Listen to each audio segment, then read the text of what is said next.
Oh, y'all look good. I want you to look at something right now. Think of some major goal you want, or maybe it's one you're already working on and you have experienced a lot of setbacks, a lot of defeats. You've experienced a lot of disappointment. Maybe you've already given up. And maybe you just need a little fire, a little encouragement to get back in the game again. Here's what I want you to look at. There are winners, and there are losers, and there are people who have not discovered how to win. And all they need is some coaching. All they need is some help and assistance, just a little support. All they need is some insight or a different strategy, a plan of action to make some adjustments that will open up the key to a whole new future for them, that will give them access to the unlimited power that they have within themselves. That's all that they need. So what I want you to do is think about something you want for you, that's real for you, that's important for you, that will give your life some special meaning and power. And I don't even want you to say, I can do that. I don't want you to assume that. See, 5 years ago when I started out in this area, I would not have been able to make the mental leap that I would be up to where I am right now. I don't want you to begin to just psych yourself out. No. I want you to be able to say something to yourself that will enable you to maintain a level of integrity with yourself. That when you say this, even when you face tremendous setbacks, it will be a benchmark to keep you in the game, to keep you moving forward and experimenting and readjusting your strategy and your plan of action, continuously looking for ways to win. So what is that something? When you got an idea you want to move on, you might not have the money, you might not have the education, you might not have the support or the resources you need. What is that something that can keep us going, that will enable us to act on our dream? What's one of those keys that will begin to help us to discover the secrets to our dream? Here's what I want you to repeat after me, please, with power and conviction. Say, it's possible. It's possible. That's all I want you to do when you look at your dream. Just say to yourself every day, it's possible. Just say that every day to yourself, it's possible. Because what does that do? See, it begins to change your belief system. See, the way in which we operate, ladies and gentlemen, it's a manifestation of what we believe, what's possible for us. Whatever you've done up to this point, all that it really is a duplication, it's a reproduction of what you believe subconsciously that you deserve and what's possible for your life. Most people operate out of their personal history, out of their memory, things they've done, things they've experienced, things they've seen, things that they have observed. What I'm suggesting that you operate out of a larger vision of yourself. I want you to see yourself doing what you want to do, experiencing what you want to experience, having what you want to have, doing what it is that gives your life some meaning and value. Operate out of your imagination, not your memory. Because whenever you look at where you want to go, I'm wanting to warn you, you will have some conversation back here after you go through the data that you've experienced in life saying you can't do it. And so what you want to begin to do is ignore that inner conversation. Well, most people, ladies and gentlemen, when something happens to them, what they do is they begin to believe that that's the way it is. That's the way it's always been. And they can't see the possibility of it being any different. Example, before April 1954, the common belief, the universal belief, because it had been tried again and again and again, and people had failed, the belief was that man was not physically capable of breaking the 4-minute barrier, that he could not run a mile in less than 4 minutes. That was the belief on the planet. It had never been done. But here's what happened, ladies and gentlemen. Roger Bannister came along, and he broke the 4-minute barrier. Now here's what's significant about that. Since that time, up to this day, over 20,000 people have done it, including high school kids. What changed? 20,000 people. What changed? Here's what happened when they got on the track. They knew it had been done. And because they knew it had been done, there was a new belief about this barrier, about this goal that was unreachable. And those 20,000 people got in the race believing, knowing in their heart that someone had done it, that it's possible, that they could do it. And I'm saying that if you know anybody that had some goal, some dream, something they wanted to do, and they did it, then I'm saying that you know in your heart that if someone has done it, then you can do it. It's possible. And that if someone can make their dream become a reality, that it's possible that you can make your dream become reality. And so as you begin to look at where you want to go, beginning to embrace that, it's possible. I'm blessed and highly favored. I've got a lot going for me. I got some good stuff in me. And it's possible that I can bring my greatness out here in the universe. That I can do what I want to do. It's possible I can write my own book. I can have my own business. I can take the trip and travel around the world. It's possible. I can bounce back from adversity and reinvent my life. It's possible. Regardless of where I am, the things can get better for me. It's possible. I'm thinking about two men right here in Chicago who were fairly successful, similar background, educated. They worked for a corporation for many years, and they were among many people that were laid off. Two guys who were very good friends. One went out looking for a job for several weeks along with the other one, and they faced disappointment and rejection again and again and again. They couldn't find any work, which is the story of many people across this country. One guy stopped. He became discouraged. He stopped going. He stayed home looking at television, became very argumentative and toxic with his wife, drinking beer, getting on the phone, talking to his other negative, unemployed friends. And he just gave up. The other guy kept looking for a job everywhere he could go. Every time he could get an opportunity, kept asking people, networking, checking the newspapers every day. Kept going everywhere he could, trying to find a job. You have too much education. You're overqualified. You won't be here long enough. He kept going. He kept going. He went to a place and said, look here, I tell you what, if you can't hire me, and I know you can use my talents, abilities, and skills, I don't want to sit home and do nothing. Just let me do some volunteer work. You don't have to give me anything, all right? I just want to work. I want to be busy. Guy said, okay, it's on you now, but don't expect me to give you anything. It's okay. This guy came in and worked. He was the first one there. The last one to leave was the best employee there. About 4 weeks later, one of the top managers quit. They were looking for a replacement. Guess who they selected? This other guy. This guy who was volunteering his time. He got the job. What was the difference between the two men? Eyesight and mindsight. Eyesight is judging on what you see. Judging according to appearances. But mindsight is how you interpret what you see. One guy said, it's not possible. It's over. I'm finished. I can't do it. I can't make it. He surrendered. I've faced rejection again and again. I'm not going anymore. There are no jobs out there.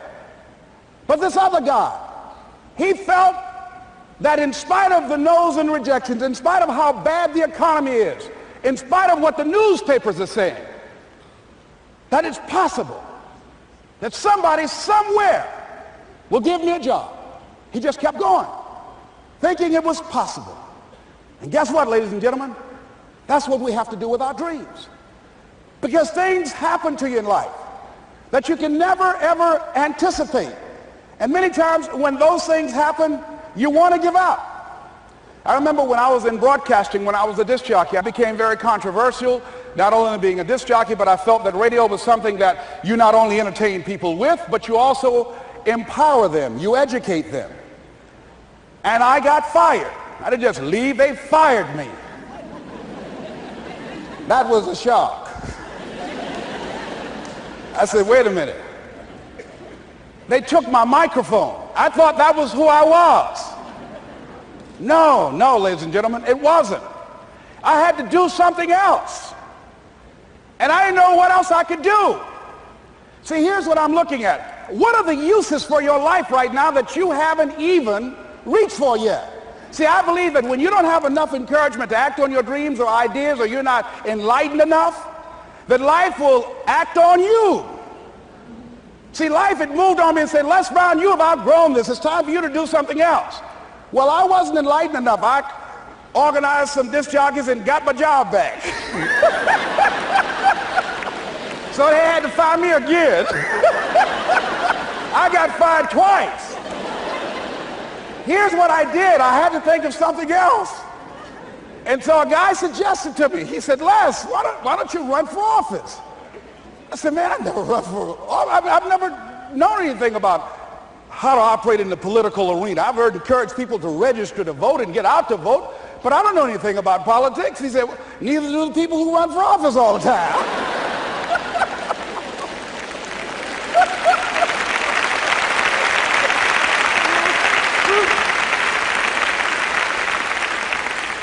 So I ran. Now here's what I'm suggesting. I ran. You got to do what you can where you are with what you have. I didn't have any money. I didn't know anything about the political process. I didn't even have any support. But here's what the guy told me. It's possible you could win. That's all I had. I was running against an endorsed candidate. He was an incumbent. He had the newspaper support, all of the leadership in the community, and I was challenging this guy. So I had a saying when I was on radio, stand up for what you believe in because you can fall for anything. And I would go door to door. I have my kids on one side of the street. I would be on the other, and I'd knock on doors. Hello, my name is Les Brown. Tell everybody I'm still standing. They get on the phone. Child, Les Brown was to my house today. You know the boy on the radio with the big mouth? Yeah, they fired him, honey. Say he's still standing. See, I'm saying just keep moving. Don't start feeling sorry for yourself. Don't spend time blaming and talking about what happened to you. See, whatever you talk about, that's what you multiply and expand in your life experience. So don't talk about stuff unless you want it to keep on happening to you, all right? So I got in that kind of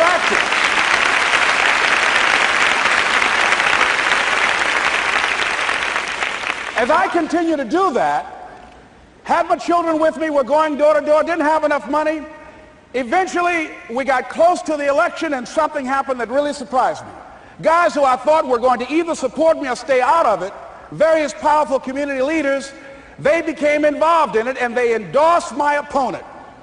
I felt devastated. Now that's going to happen to you when you're working on your dream. Things are going to happen that's going to catch you on the blind side. That was shocking to me. They didn't have to do that. All they had to do was just stay out of it. But here they go, come up in there messing with me. Now that's going to happen. There's some people who believe it's their personal business to stop you from living your dream, all right?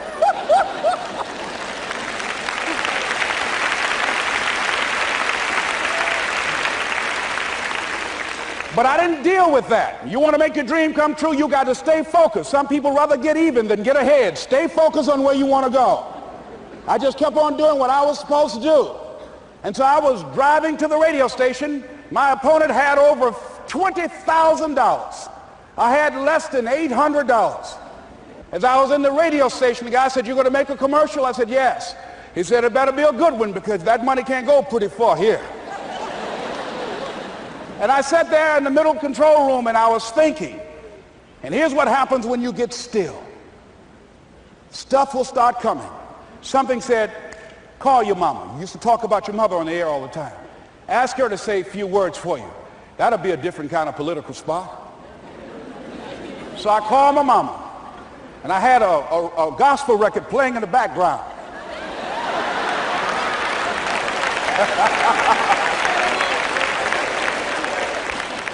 And then I had my mother say, "Hello, this is Mrs. Mamie Brown. When I raised my sons, I raised them to be good children. When they got out of hand, I beat their behind and made them go right. Please vote for my son. He's a good boy."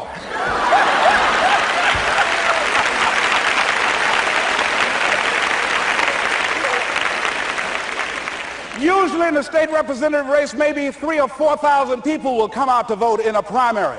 In that primary race, over 27,000 people came out and voted and said, I'm voting for Les Brown because his mama said he's a good boy. I won, ladies and gentlemen. I won.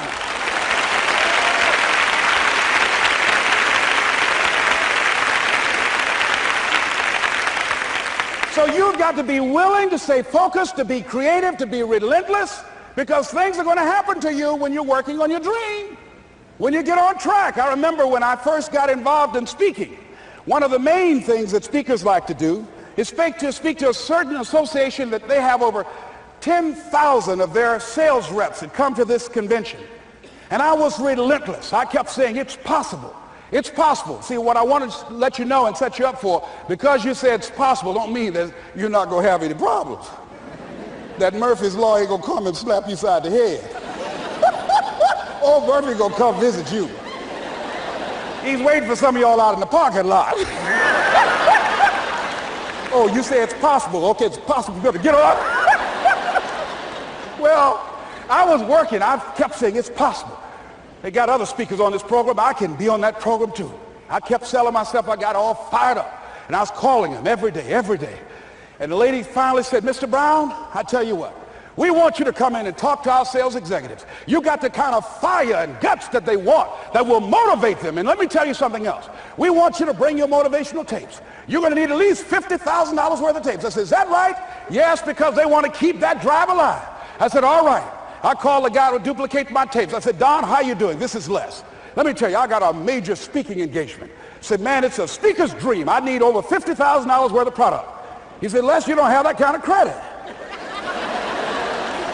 I said, I know, but Don, I can sell that. Just right after speaking engagement, I'll give you your money in 4 days. He said, are you sure, Les? I said, yes, man, I got a major speaking engagement, and they told me to do it. He said, man, that's a big order. Let me talk with the lady with you. I said, hold on just a minute, man. Call the lady back. Hello, Evelyn, how you doing? This is Les Brown. I got Don on the phone. What did you say? Do I have the speaking engagement? Yes, you do.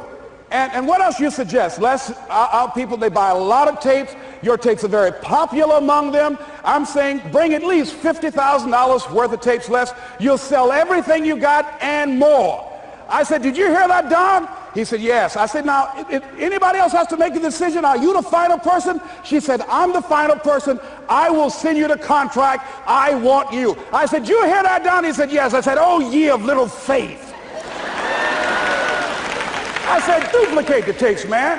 Hung the phone up. Well, he duplicated the tapes. 1 week came by. I'm checking the mail every day. No contract. I said, come on, Murphy, don't start nothing, man. Come on.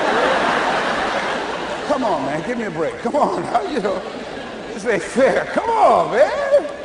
Give your boy a break. Come on. I talked to myself, you know. I didn't want to call him right now. 2 weeks passed by. Murphy said, don't you think you ought to call him? I said, okay. I called. I said, hello, this is Les Brown calling. How you doing, Les? I said, fine. I said, Evelyn hasn't sent my contract out yet. Any additional information you need? So, Les, you haven't heard? I said, no. I said, Evelyn died. I said, she died? I said, did she say anything about me?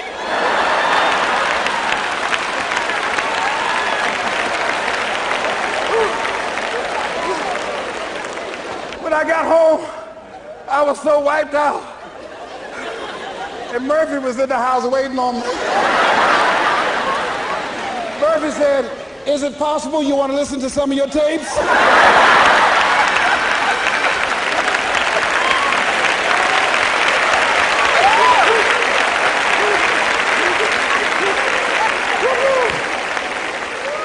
But ladies and gentlemen, here's what I had to do. I had to begin to focus on what was the solution. That this was not the only place that I'll be able to sell those products.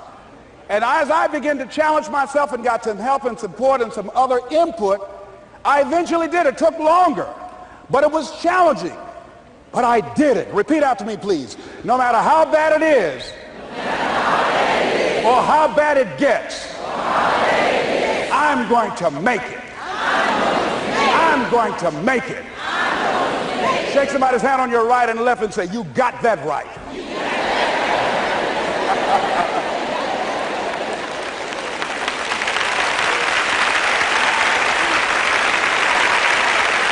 Repeat after me, please. It's possible. I can have my dream.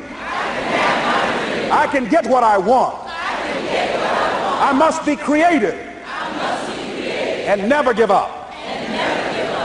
Now, let me share something else with you, ladies and gentlemen. When you know within yourself that there's something you want to do, and I believe that all of us were born with a purpose, that all of us have something that we are supposed to do, that all of us have some goodness within us, and that goodness gives us a responsibility to manifest our greatness. And when you know that, you can feel it in your guts, and you know that you're deliberately operating below your potential. You've gotten comfortable. You stop expanding, you stop stretching, you stop challenging yourself. Let me share something else with you. Not only is it possible for you to have your dream, but it's necessary. It's necessary that you have it, that you work on it, that you develop yourself, that you go for what is yours in the universe. I have a friend that at the beginning of the year I was in Los Angeles giving a speech, and I do a seminar teaching people how to become involved in the speaking business, and also one called Speaking with Power, teaching people how to begin to develop their communication skills. And this friend, I said, I want you to work with me. I called her up. She said, Les, are you sure I can do it? Sure you can. You have a PhD in communications. I don't have that. If I can do it, sure you can do it. In fact, I'm going to give you the support that you need. Here's what I realize, ladies and gentlemen. We only have enough energy to take us to a certain level. But it's necessary that we assemble ourselves with other people who share our vision, other people that can see it for us, to give ourselves a home court advantage.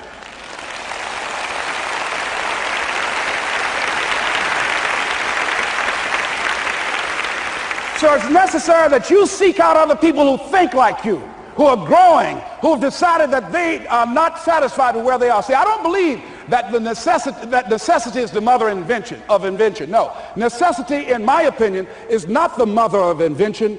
Refusing to accept things the way that they are is the mother of invention.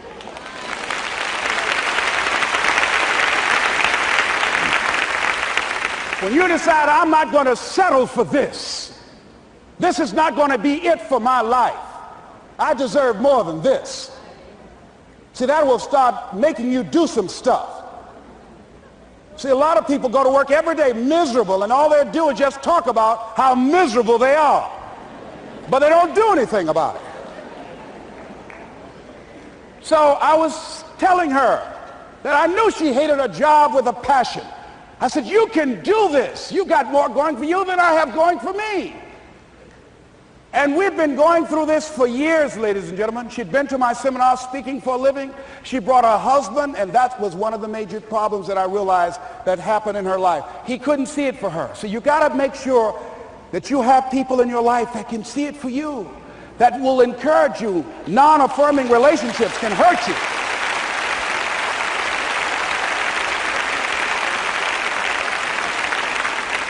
And I talked to him. I said, you know, I don't have anything to do with your marriage. He said, you and I are good friends, and she and I are good friends. And I'm not taking sides. I said, but if you can't see it for her, don't tell her that.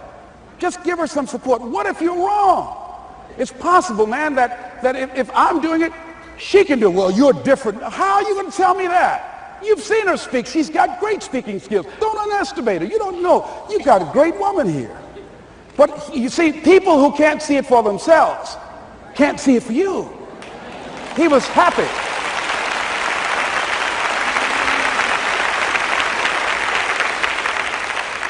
So I said, will you do it with me? I said, I'm going to give you the support you need. You can't do it by yourself.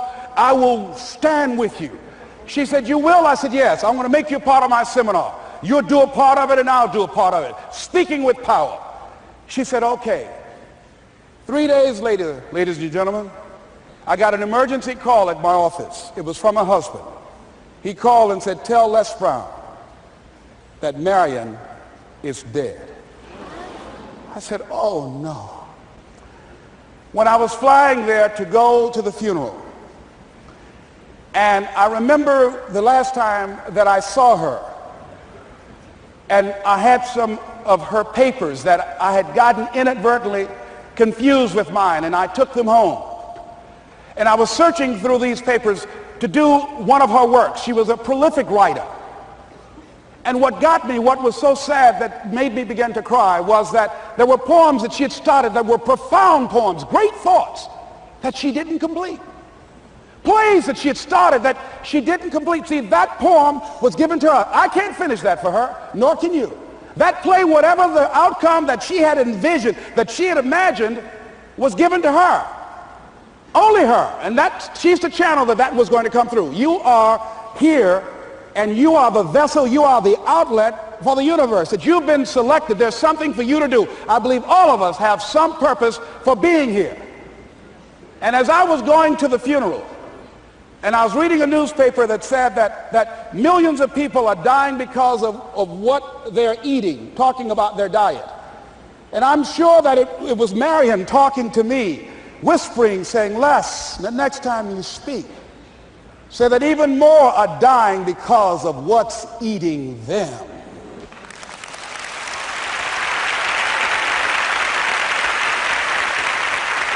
When the challenges of life come your way, you've got to find ways to increase your sense of self-appreciation, because if you don't, you're bombarded with negative stuff every day that beats you down, and you will find yourself unconsciously engaged in self-destructive behavior. If you don't program yourself, life will program you.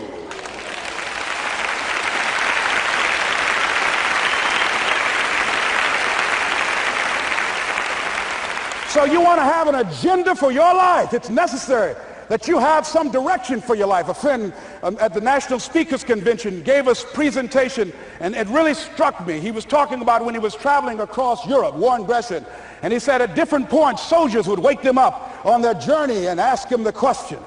And I posed this to you. The question was, where have you been? Why are you here? And where are you going? And that's what I ask you. Where have you been? Where have you been up to this point? You look at your life. You look at what you produce. Is it giving you what you want? Are you living on purpose? Are you living your dream? Are you acting on your ideas? Are you doing all you can do? Have you gotten comfortable? Are you procrastinating? Are you evading your own greatness?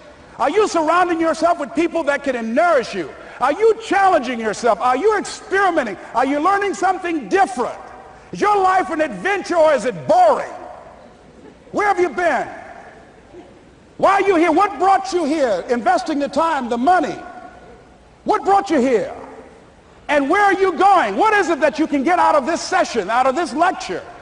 That when you leave here, rather than this just being a spectator event, that you got some idea, some dream, that you might have to go back and brush it off and look at it again and say, I've got to do this. This is my stuff. This is what I'm supposed to do. This is why I showed up. Where are you going with your life?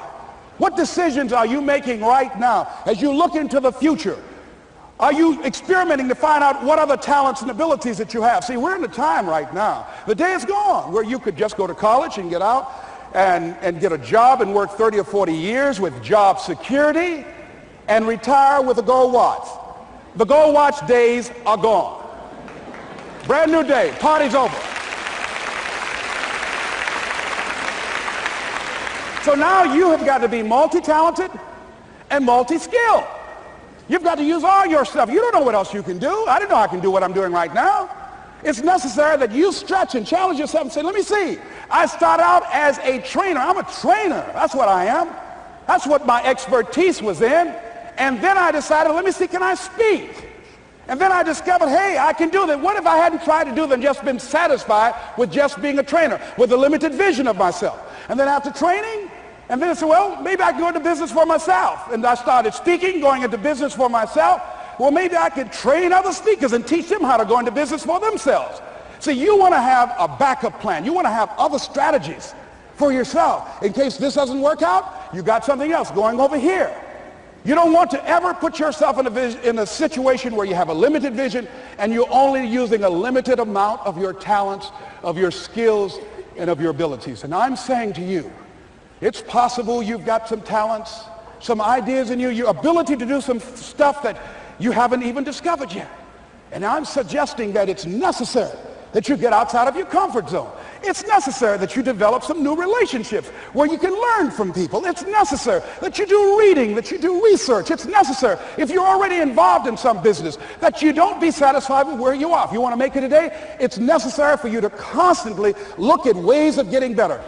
Not only is it possible for you to have your dream, and it's necessary for you to challenge yourself to go after it and get better and leverage relationships that can help you get to where you want to go, but it's you. The major key to your reaching your dream, your living up to your greatness, your making your contribution is you. If the economy is good, fantastic. If the banks are loaning money, that's great. If people are positive, that's great. You don't have any opposition, that's great. But the major key to your making things happen in your life is you. When I wanted to get on public television, you know, they told me, you can't do that. So wait a minute, I've seen these other people on. It's possible I can get on. Leo Biscaya, John Bradshaw, it's possible. Wait, excuse me, hold on, time out. Let's be realistic. Come on, be logical. I said, well, wait a minute, why can't I do it? Well, let's look here. Think about guys who have credentials, all kind of credentials. You don't have any college training. They're not going to put you on television. Give me a break. I said, thank you for that. God love you, and I'm trying. And went on about my business. You hear me? Let me tell you something. What people think about you and the possibilities for your dream is none of your business. That's their business.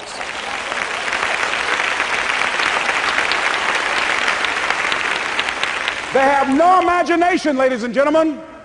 They're living out of the past, out of their memory. Their attitude is it can't be done because they haven't seen it. They're judging according to appearances.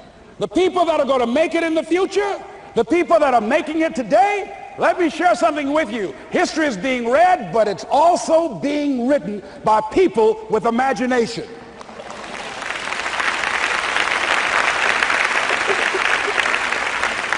So I went to the next mode, necessary to start talking to people and seeking and asking for what I wanted and leveraging relationships and trying to find out how do the people do it that went ahead of me? How do they do it? And then what is it I need to do? How is it I need to train myself, to develop myself? What's the resources that will be required in order to make it happen? And as I start seeking out and asking questions, I started running into people that I know someone who can help you do that. And they helped me get connected with those people. Remember, we have so much energy that can take us so far. It's necessary that you hook up with some other energy that can take you to the next level. I hooked up with them. They said, let's go. I said, away we go.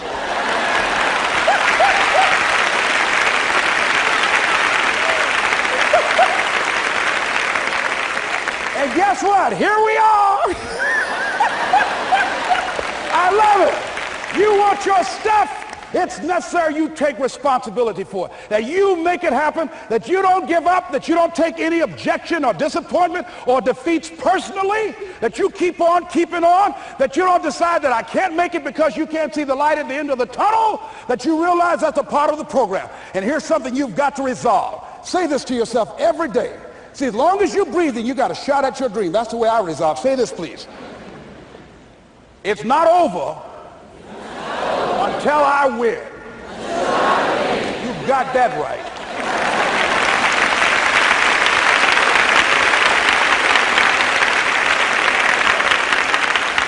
It's not over till I win. Not over till I get through. It's not over till I get over. Not over till I get what I want. Door can't open today, look out. I'm going to come back and take the hinges off. That's how you got to do that. You've got to have that kind of courage, that type of determination. If you want to make it happen, it's you. That you've got to take personal responsibility to make it happen.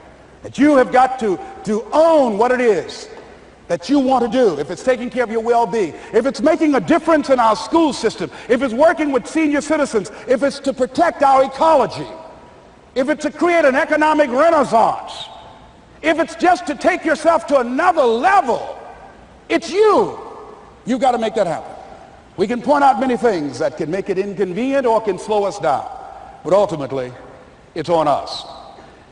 Next step is, not only is it possible and necessary, and it's you to live your dream, to make this greatness that you have within you become a reality, but what I've come to appreciate when you're working on changing your life, changing some bad habit, getting out of addictive situations or relationships, or working to build a dream or making a difference in our society, or learning something that's very challenging. Here's what I realize, ladies and gentlemen, and develop a great deal of respect for. It's hard. Easy is not an option. It's hard living. Life is hard. See, it's hard when you are 49 years old, been working on a job for 17 years, and they come in and tell you you're finished and give you 1 week severance pay. And you got to start all over again. It's hard when you're married and raising children and your children are crawling and your husband dies unexpectedly. It's hard handling just the tragedies of life. It's hard when you're working on something and you put everything you have in it and it doesn't work out. You lose your money and other people's money. It's hard. It was rough when I lost my job. And I could not find a job. It was humiliating and embarrassing, borrowing money. And then I couldn't pay the money back when I told them I would. That's rough. How people look at you, how they respond to you. It's very hard. It's humiliating. Here's what I discovered that happens to you in life, that you will go through things, and while you're going through them, you can't understand why it's happening to you.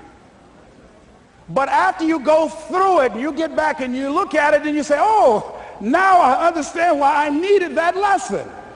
Have you ever happened to you? Raise your hand. Has it ever happened to you that I couldn't understand it then, but after I got through it, then I saw that that was preparing me for bigger and better things.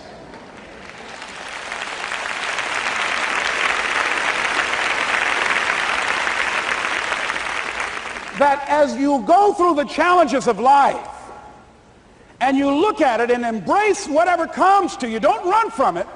Step toward it. Don't try and duck it like most people do. See, most people want it easy. See, easy come, easy what? Easy go. See, but when you go at what you're going to deal with and you deal with the difficulties of it, when you handle those hard things close at hand, making those hard decisions right now that you don't want to make, learning those things that you don't like to do, but you know that in order for you to get where you want to go, this is one of the hoops that you have to flip through. And I'm saying to you, whatever you got to do it, because if you don't, life is going to whoop you until you surrender and say, okay, all right, I cooperate, okay, I learned, okay. It had to wear me out a long time. So if it's hard, then do it hard. Now, how do you hang in there during the hard, difficult times? Les, you must have faith. You've got to believe in yourself. You've got to believe in your abilities. You've got to believe in your service, your company, your ideas, unquestionably. You've got to have faith, and that faith gives you patience. That it's not going to happen as quickly as you want it to happen. A lot of things are going to happen that will catch you off guard. And so therefore you've got to deal with and handle it as it comes. And not only that, but that faith and patience drives you into action. You've got to keep moving and keep plugging away. In the Far East, they have something that's called the Chinese bamboo tree. The Chinese bamboo tree takes 5 years to grow. And when they go through a process of growing it, they have to water and fertilize the ground where it is every day. And it doesn't break through the ground until the 5th year. Okay? But once it breaks through the ground, within 5 weeks, it grows 90 feet tall. Now the question is, does it grow 90 feet tall in 5 weeks or 5 years? The answer is obvious. It grows 90 feet tall in 5 years. Because at any time had that person stopped watering and nurturing and fertilizing that dream, that bamboo tree would have died in the ground. And I can see people coming out talking to a guy out there watering and fertilizing the ground that's not showing anything. Hey, what you doing? You've been out here a long time, man. And the conversation in the neighborhood is, you growing a Chinese bamboo tree, is that right? Yeah, that's right. Well, even Ray Charles and Stevie Wonder can see ain't nothing showing. You know that's how people are going to do you? So how long you been working on this? How long have you been working on your dreams? And you have nothing to show. This is all you got to show? People are going to do that to you. And some people, ladies and gentlemen, they stop. Because they don't see instant results. It doesn't happen quickly. They stop. Oh, no. You got to keep on watering your dream. And when it began to happen, they stopped laughing. They said, look. Whoa, look here. Look how, hey, man, you know, I know you can do it. Look here, you got a job here?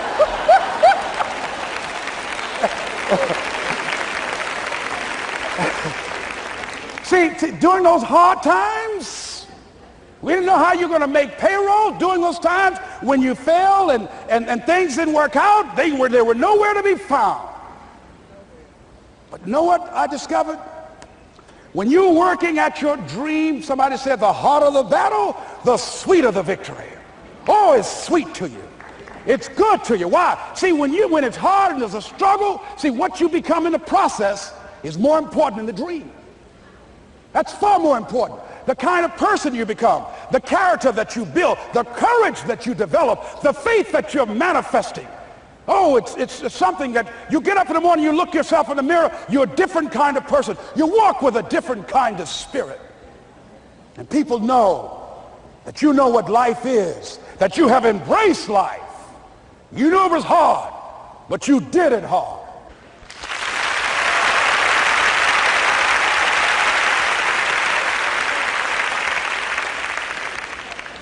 Now that takes us to the next level.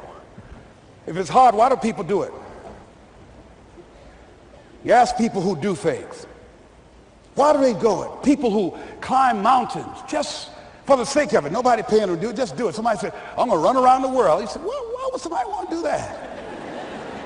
I'm going to swim the Atlantic Channel. Why? Why do people do that?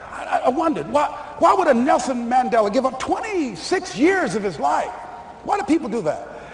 Here's what I discovered in high school. High school, I decided I wanted to go out for football. Never forget this. And I discovered why people do things. You know why, ladies and gentlemen? Even though it's hard, it's worth it. It's worth it. See, one day we had Coach Elkin Hepburn had this plaque down there and this wood on the floor, on the ground. He said, Brown, come over here. Had my suit on. I said, yes, sir. He said, I'm going to have old Larry Littles down there. Old big Larry. Yes, sir. Big, fat, sorry Larry. Yes, sir. Brown, I want you to get down bull neck. Yes, sir. He said, I want you running Larry. I want you to put your helmet right in his pit, right up and hit his chest and knock him off that board. You hear me, Brown? You can do that. Yes, sir. Can you do that? Yes, sir. I say, hubba, hubba. I say, hubba, hubba. He said, Brown, I want you to knock him off. You're going to make the team. I know you can get him, all right? Look at him. How sorry he is. Knees knocking and everything. I said, yes, sir. Then he went down to Larry. Larry Littles, who played 12 years for the Miami Dolphins, all pro for 12 years. This is a bad, big dude. 250 pounds, strength, agile, and all muscle. He said, Larry, He said, man, you know Brown down there. He's down there talking about your mom and everything. He talked about how fat and sorry you are and how he's going to knock you off this board. Larry now spitting fire and growling and foaming at the mouth. Now I'm looking at Larry saying, oh, hubba, hubba. He said, look at that fool down there growling. He told me he's going to scare you, that you're going to leave. Are you going to leave? No, coach, I ain't going to leave. Go down there and knock him out the park. Boy, coach got back. He winked at me. Go get him, Brown. I went, hard. I ran into Larry with my helmet. Larry said, boom. I don't know where I landed. When they woke me up, I said, can y'all take this helmet off me for a minute? I said, y'all got any more positions out here? They said, like where? I said, don't y'all need an announcer?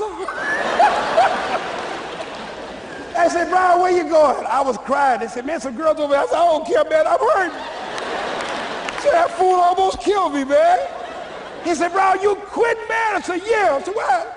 I said, it ain't worth it, man. No, it ain't worth it. Y'all go ahead. Y'all crazy. I'll be your announcer, man. I was calling the game. I was up there in the booth. Call good games, too, because the pain wasn't worth it to me.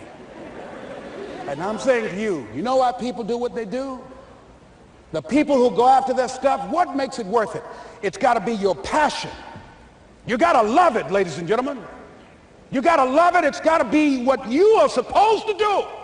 You want to sing, and even though they want to invite you to Carnegie Hall, you're going to sing to anybody that listens to you, including singing to yourself. I used to talk to my plants when nobody else would listen to me. You got to write, even if no one published your book, write, because that was given to you to do. You do what it is you're supposed to. You're supposed to build something. You're supposed to create something. I don't know how to do it. Learn. Do whatever is required. Just go out there. It's possible you can get what you want. It's necessary. If you want it, you got to go into action. You got to be willing to experiment. You got to be willing to fail and to succeed. You got to be willing to form and to develop new relationships. It's you. It's on you. You got to make that happen. Nobody's going to bring it to you on a silver platter and say, here's your dream manifested. No, it's hard. Yes, it's hard. It's difficult. Yes, right. And it's worth it.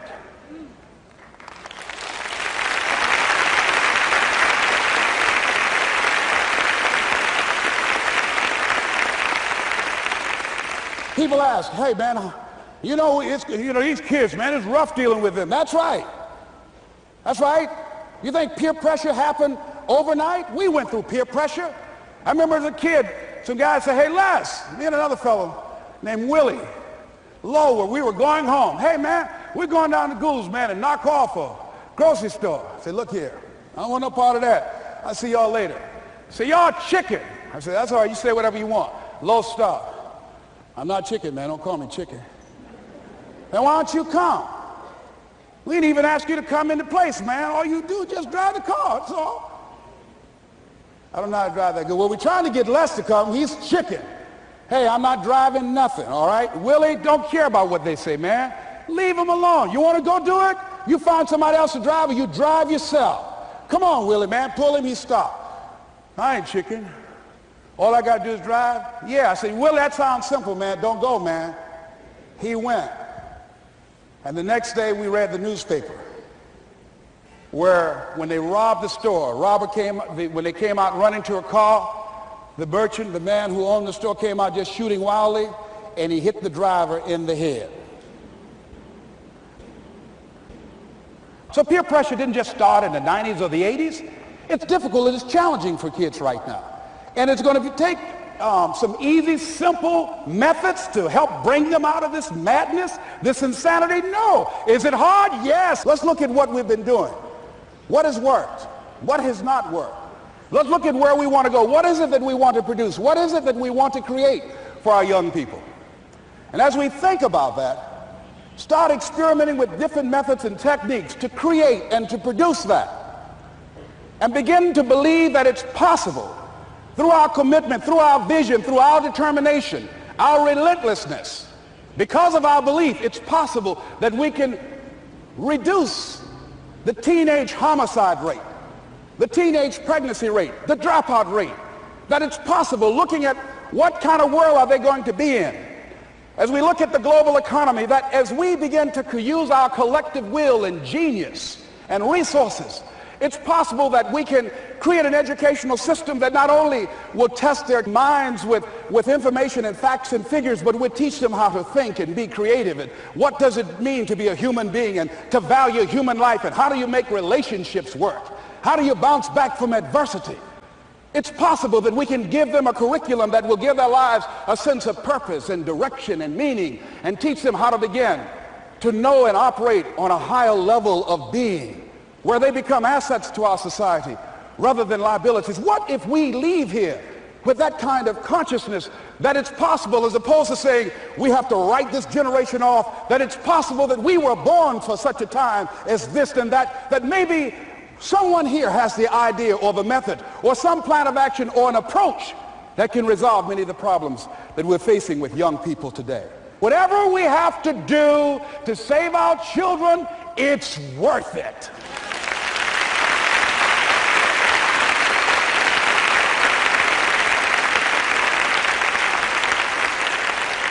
And so that brings me to the final step, that it's necessary for us to begin to look at the future and know that it's possible that we can have our dream. Yes, it is.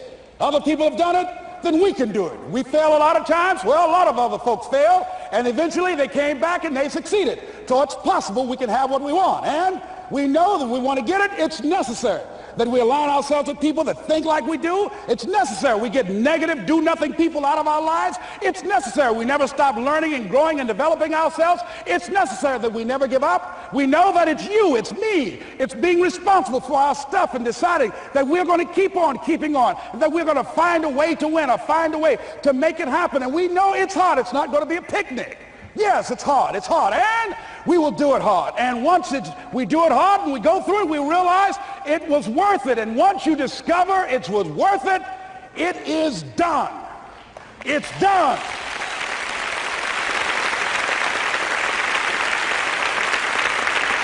It's done, ladies and gentlemen, before it happens. Well, here's what I'm suggesting to you. That when you're working, you have a wall to break through. Let's say a friend of mine who runs a marathon, and he says, when he's running the 26-mile marathon, he said, let's say that hypothetically, that 18th mile is the wall. He said, Les, when you get there and you're running, he says, everything in you is telling you to stop, to give up. Every muscle is aching, and you're saying to yourself, I can't do it. I can't do it.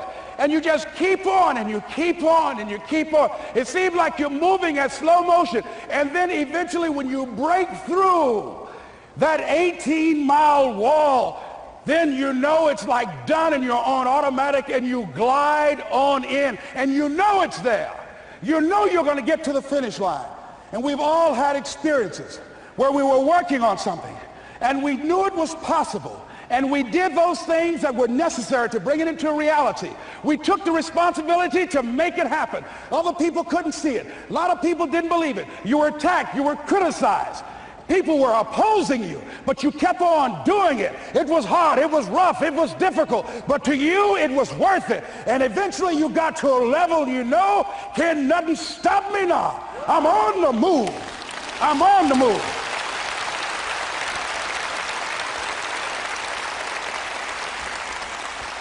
Finally, I'm thinking about a friend of mine who is no longer operating on this dimension. His name was Jack Boland. He had this vision of a church that would serve various types of needs for people, their supportive needs, and helping them in recovery from drugs and alcohol and whatever addictions that they might be involved in. And he was known for bringing in different kinds of speakers. And over a year ago, he was diagnosed as having cancer, and he announced to his congregation that he's going to be taking chemotherapy, and that it was a possibility that the cancer would go in remission, and he was optimistic about that. And sure enough, it did for a year. And one of the things Jack always talked about is that he wanted to have his funeral while he lived. And so he invited a few friends, Wayne Dyer and myself and a few other speakers, He didn't tell us why we were there, but once we gathered there, the church, they told us in the room that Jack is going to announce to the congregation, he's bringing his doctor up. The doctor is going to say that we felt we could keep it in remission. It's out of remission, and he doesn't have much time left. And whatever words you want to say to Jack that you would say if he had made his transition, speak those words now. Well, we were shocked and we were somewhat stunned until Jack got there. They brought him in a wheelchair, and boy, was he courageous, and he had a strong smile, and they helped him up the steps, and he sat behind the podium. And each of us got up and we said a few things about Jack and the impact that he made on our lives. And he said, the doctor, after announcing that Jack didn't have long, he says, "Doctor," he said, "I accept what you say, but it's possible that does not have to be the case. But if it is, I will enjoy life to the very last breath I take, even the chemotherapy. I will enjoy that." And Jack did, ladies and gentlemen. And when they said that all of his vital organs were failing, they called his family and his close church staff to the hospital and said, "He's dying." And so they came and they all gathered in the room. And Jack at that time was unconscious. And he gained consciousness, and he looked at them and he said, with what strength he had, he said, "I want to thank you all for being here. You've been a great staff to me." He looked at his sons, his daughter. He said, "You've been a great family." He said, "Don't feel sorry for me." He said, I'm ready to go. I'm looking forward to the next adventure." And he sat there for a little while, laid there, and he closed his eyes, and he lost consciousness. About an hour and a half later, he opened his eyes, and he looked at them. He said, "This is embarrassing. I'm not dead yet." They were laughing through their tears. They said, "Jack, you are a character." He said, "Hey, I hate giving up this kind of control." So they predicted that Jack would die at the end of February. And then on the 2nd, they said, he won't see the light of day. He will be dead by morning. Ladies and gentlemen, Jack died on March 4th. And we believe that even in his dying, Jack sent his congregation a message that I want to give to you with his permission. March 4th is the day he died, and we believe Jack was saying, "March 4th."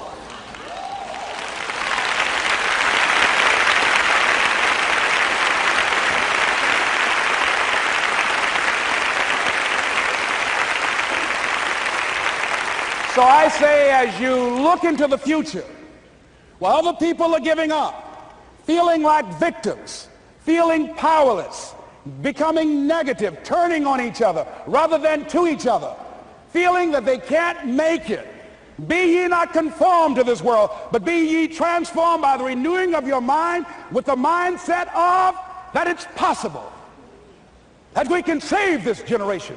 It's possible that we can create new industries, a new economy. It's possible that I can find a new profession, a new job. It's possible I can create a new life. And it's necessary that I become actively involved in becoming a positive force in my life and on the planet.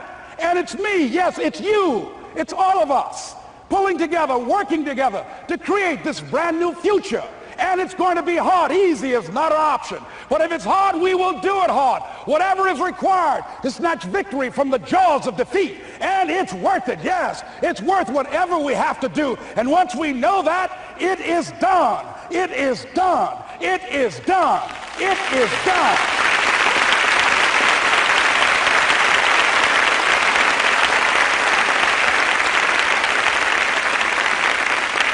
So I say to you, whatever your dreams are, whatever you want to do, in the spirit of Jack, March 4th.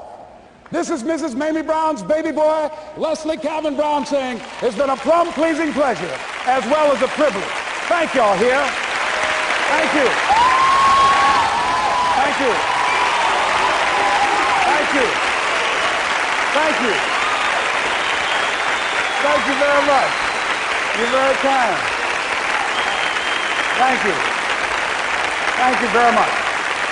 You're very kind. Thank you.